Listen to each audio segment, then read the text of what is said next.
Social media पर हम जैसे ही किसी के देहांत की खबर देखते हैं, कमेंट सेक्शन में फौरन लिख देते हैं RIP, यानी रेस्ट इन पीस।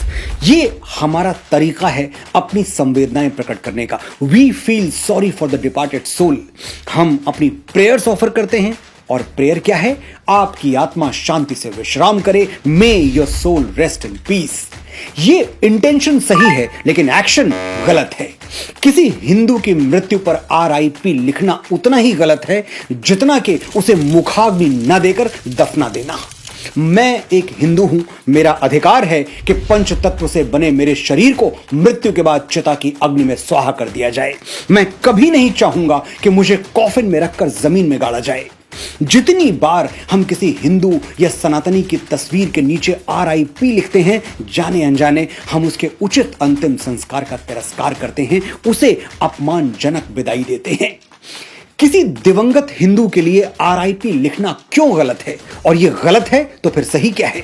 सिर्फ 1 मिनट मुझे ध्यान से सुनिए, आपको सारे उत्तर मिल जाएंगे। RIP लिखने की परंपरा इस्लाम और क्रिश्चियनिटी से आती है। वो कयामत के दिन में विश्वास करते हैं, जिसे रोजे महशर या जजमेंट डे भी कहा जाता है।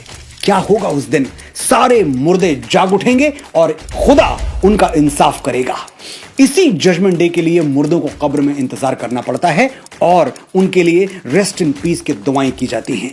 लेकिन सनातन की परंपराएं 100% साइंटिफिक हैं, इसीलिए हमारे यहां RIP जैसी कोई थ्योरी है ही नहीं।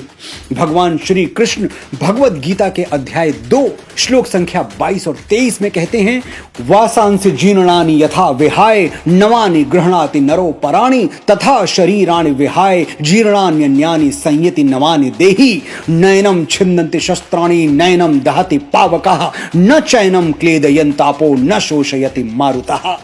आसान शब्दों में समझाता हूं, जैसे हम पुराने कपड़े छोड़कर नए कपड़े पहन लेते हैं, वैसे ही हमारी आत्मा यानी हमारी कोर एनर्जी वो पुराने शरीर को छोड़कर नया शरीर पहन लेती है। आत्मा अजर अमर है, इसे ना कोई शस्त्र काट सकता है, ना आग जला सकती है, ना जल भिगो सकता है, और ना ही हवा इसे सुखा सकती है। और इसीलिए जीवन मरण का ये चक्र, ये साइकिल कंटिन्यूअसली चलती रहती है जब तक कि हमें मोक्ष नहीं मिल जाता।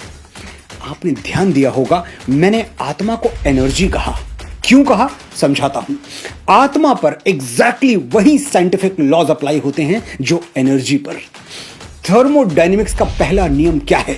Energy can neither be created nor destroyed but can only change form, यानी ऊर्जा को ना बनाया जा सकता है ना मिटाया जा सकता है, बस इसे एक रूप से दूसरे रूप में परिवर्तित किया जा सकता है। श्री कृष्ण ने हजारों साल पहले यही बात कही थी, लेकिन हम अपनी आदत से मजबूर हैं। हम तब तक नहीं मानते जब तक कोई विदेशी ना बोल दे। 19वीं सदी में जर्मन और ब्रिटिश साइंटिस्ट ने एनर्जी के बारे में वही थ्योरी दी जो 5000 वर्ष और एक युग पहले कुरुक्षेत्र के मैदान में भगवान श्री कृष्ण आत्मा के बारे में दे चुके थे। ना कोई भाई, न बेटा, न भतीजा, न गुरु, एक ही शक्ल उभरती है हर आईने में। आत्मा मरती नहीं, जिस्म बदल लेती है। धड़कन इस सीने की जा छुपती है उस सीने में। जिस्म लेते हैं जन्म, जिस्म फना होते हैं, और जो एक रोज फना होगा वो पैदा होगा। एक कड़ी टूटती है, दूसरी बन जाती है। खत्म ये सिलसिलाए जिंदगी, फिर क्या होगा? कैफी साहब ने लिखा था। हमारे यहां आत्मा मरती ही नहीं तो कब्रों में आराम क्या करेगी? ये रेस्ट इन पीस की थ्योरी इस्लाम और क्रिश्चियनिटी के लिए सही होगी, हमारे लिए नहीं है। हम किसी जजमेंट डे, किसी रोजे कयामत का इंतजार नहीं करते। एक शरीर छोड़ते ही हम दूसरा शरीर धारण कर लेते हैं और चरैवेति के सिद्धांत पर चलते रहते हैं।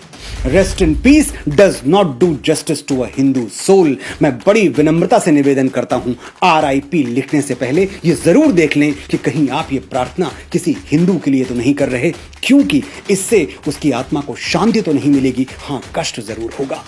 तो फिर क्या लिखना चाहिए? विनम्र श्रद्धांजलि या ओम शांति, जो भी आपको ठीक लगे।